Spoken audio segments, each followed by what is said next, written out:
Viewers, welcome to Ananda Vilas life style. நான் சிவசங்கரி நடராஜன். இன்றைக்கி நான் கேரமல் பாப்கார்ன் தாங்க செய்ய போகிறேன். வீட்லேயே எப்படி ஈஸியாக கேரமல் பாப்கார்ன் செய்கிறதுன்னு பார்க்கலாம் வாங்க. ஸ்டவ் ஆன் பண்ணி ஒரு ப்ரெஷர் குக்கர் வச்சுக்கோங்க.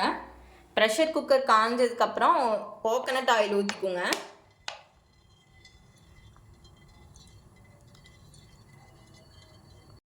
ட்ரை கார்ன் ஆயில் காஞ்சதுக்கப்புறம் ஓரளவுக்கு dry corn 2 tablespoon add பண்ணிக்கோங்க.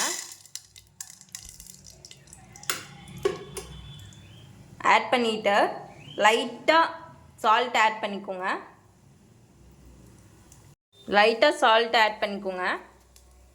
இப்போ நம்ம நல்லா கிளறிக்கலாம். குக்கரோட மூடி எடுத்து லாக் பண்ணிடாதீங்க, க்ளோஸ் பண்ணி வச்சுக்கோங்க. இப்போ பாப்கார்ன் நல்லா பாப்பாகி வரும். இப்போ ஸ்டவ் ஆஃப் பண்ணிக்கோங்க. பாப்கார்ன் நல்லா பொரிஞ்சிருச்சு. நாம் போட்ட பாப்கார்ன் நல்லா பாப்பாயிடுச்சு.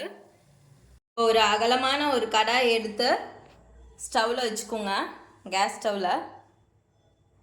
அது காஞ்சதுக்கப்புறம் நான் ஒரு 4 டீஸ்பூன் சுகர், நாட்டு சக்கரை தாங்க நான் ஆட் பண்ணுறேன். 4 டீஸ்பூன் எடுத்து வச்சுருக்கேன், அதை ஆட் பண்ணிக்கிறேன்.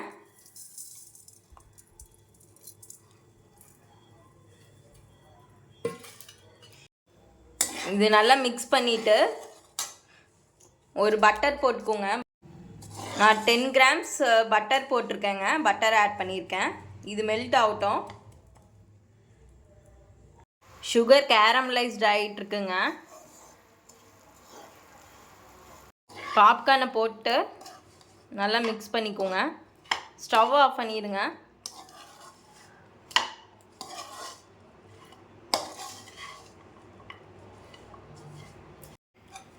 வீட்டிலே கேரமல் பாப்கார்ன் ரெடிங்க. கிறிஸ்பியாக இருக்கும், வேணால் ட்ரை பண்ணி பாருங்கள். வீட்டிலேயே எம்மியாக கிறிஸ்பியான பாப்கார்ன் ரெடிங்க.